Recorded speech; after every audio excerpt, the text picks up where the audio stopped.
the station covering all of the DMV. This is DC News Now. Tonight on DC News Now at 5, the holiday travel crush begins. We have you covered as you hit the roads for Thanksgiving. She was the sweetest person that they would ever want to know and ever would meet. And tonight we're hearing from the family of Cara Wilson, the 18-year-old girl murdered over the weekend, what her loved ones are now saying. And stretching your dollar, how to get the best last-minute bang for your buck when it comes to your Thanksgiving meals. Thank you so much for joining us for DC News Now at 5. I'm Annalisa Gale, filling in for Mark Hall. We start with the holiday weather now, with it looking pretty good to get out there and get some cranberries, some turkey, whatever you need. Yeah, it's hard to imagine, Annalisa, that Thanksgiving is just 2 days away. And before you know it, we'll be on top of the holidays here in the midst of it, with Christmas 33 days away and the New Year 39 days away. All right, what about right now, though? 51 degrees. We've got clear sky as that sun is going a little further south of the horizon as we speak. A little bit of daylight left there, but it's tinted and fainted at that. It has been a warmer afternoon. As a matter of fact, look at the highs today in D.C. We got to 58 degrees. The average high should be 56. So we were finally, after several days of being below average, we reached above average. And yet still the overnight low last night going into this morning was at the freezing mark. So we were certainly 8 degrees below the normal low of 40. How about the record high for today? 77, and the record low of 12 degrees. All right, the temperature changes have come up a little bit, obviously, as I showed you with the climate page, but all around the viewing area, from Fredericksburg all the way up to Westminster, Hagerstown, and Cumberland, there at the border of Pennsylvania and western Maryland. Temperatures range from 3 to as much as 11 degrees above where we were at this time yesterday. And those temperatures aren't going to really budge too much, so that's some good news here. If you like it at least at normal or slightly above, with highs into the 50s straight across the 7-day board, so that's pretty good. How about rain, though? Right now it is awfully dry, as you see with our satellite and radar perspective. Lots of clear skies, but we do have some clouds that will build in and produce some rain for us, and that's okay because we can use it. The latest drought monitor here shows us abnormally dry across D.C. and the surrounding district area and further south and east as well. So a little rain won't hurt us, that's for sure, and that's what we'll be getting over the next couple of days here. So the headlines: clear and chilly night ahead, a warmer Wednesday yet, and seasonable Thanksgiving with some showers, like I mentioned, on Black Friday. What about beyond Friday and into the weekend? I'll talk about that with a full 7-day forecast. Well, good evening. Now we're looking around the rest of our coverage area. It's looking pretty red and not a lot of green. We've got our typical areas. We've got 495, the Beltway. Everything around the area is looking pretty red right now, as it is that rush hour time. Now, same thing looking at our 270 corridor. You know, we already have people heading out for Thanksgiving. So if you're heading up any of these routes, make sure that you're packing your patience. A little bit of extra time, maybe a little bit of extra ice if you are heading out for Thanksgiving. You're bringing food with you. Same thing. The Beltway is a very typical friend that's always causing some problems. Now, taking a look out there, we're seeing a whole lot of brake lights and not a whole lot of movement. So again, make sure that you're heading out early if you can. Same thing with the BW Parkway heading northbound out towards Baltimore. It's not looking too good. A lot of stop and go. Now, we're looking at Reagan Airport. It's not looking too bad, but again, there is one real entrance point into Reagan. So make sure that you're getting to your flights 2 hours early. Again, we're going to see it there from the top-down view. Now, looking around to the rest of our area, we're looking at the mixing bowl. It's actually looking pretty clear right now. We do have a little traffic going northbound. Nothing too concerning to me right now. Looking around the rest of our Northern Virginia coverage area, though, routes 1 and 95 are not looking very pretty at all. Same thing as we're heading out into Chantilly to 66 to 50. We're looking pretty okay. And actually, Dulles is looking much better than Reagan, and we'll have another check in on those drive times in just a bit. Annalisa? All right, thanks, Katie, for that. Developing now tonight, the search is on for a person of interest as the family of 18-year-old Cara Wilson now grieves. The high school student was shot and killed in a hotel room in Noma over the weekend. Tonight, a vigil for Cara Wilson is being held at Reno Park. That's across the street from Jackson Reed High School, where she went to school. Our Daniel Hamburg has the latest. 18-year-old Cara Wilson had a bright future ahead of her. Her great uncle, Anthony Muhammad, will remember her as an entrepreneur.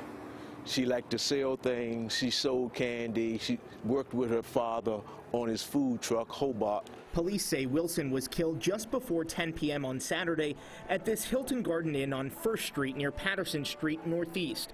Investigators found her shot to death inside a room with the door ajar. Mohammed says it's another senseless killing. Not just a young person, a female that was murdered for no reason, no cause, nothing. Wilson was a senior at Jackson Reed High School in Northwest.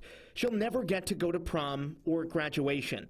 Students on Monday held a fundraiser in the school atrium to benefit her family. Venmo, and they doing it at PayPal and whatever means that they can. He and his family appreciate the support. She was a forgiving person. She never held grudges against anyone. She was the kindest person that will give you the shoes off of her feet. Police are now looking for this man, who they say is a person of interest in the case, caught on surveillance video in the front lobby of the hotel. The street is helping the police find him. The image and the eyes tell who the person is, and I'm sure the police have even better images. Well, if you know the man in that picture, D.C. police want to hear from you. Meanwhile, her friends and family are taking time to grieve here tonight. Well, developing now, Fairfax County Police have announced an arrest in a 1988 sexual assault case. 61-year-old George Thomas Jr. was arrested on multiple counts of rape as well as one count of abduction. Thomas and another suspect allegedly abducted a young woman back in '88. She was able to escape, and Thomas's fingerprints and DNA were later found on her vehicle. Decades later, that DNA was used to find him. To our survivor, I'm sorry you endured this vicious crime so many years ago. Justice and my entire cold case team, Detective Christian, Sergeant Horton, retired Detective Dick Klein, never lost hope. Thomas is being held now without bond to see if his DNA matches any other cases. The other suspect in the case, Thomas's brother, died. Well, a school employee in Loudoun County is charged with student assault. 55-year-old Julie Hancher is a behavioral assistant at Light Ridge High School. Investigators say she assaulted a student twice inside a classroom. The school was notified of those allegations last week. We'll be sure to check more on that. New at 5, Governor Larry Hogan and the director of the Maryland Lottery and Gaming Control Agency announcing the formal launch of online sports betting in Maryland. Beginning tomorrow at 9 a.m., 7 sportsbooks will go live across the state. Today's announcement is the culmination of a multi-year effort to get sports betting fully up and running in Maryland. Now, sports betting is helping us to keep all of these critical dollars in the state of Maryland, and it's providing another critical revenue source for Maryland schools. It's anticipated to bring in up to $30 million in revenue next year, and that total is expected to reach $100 million by 2027.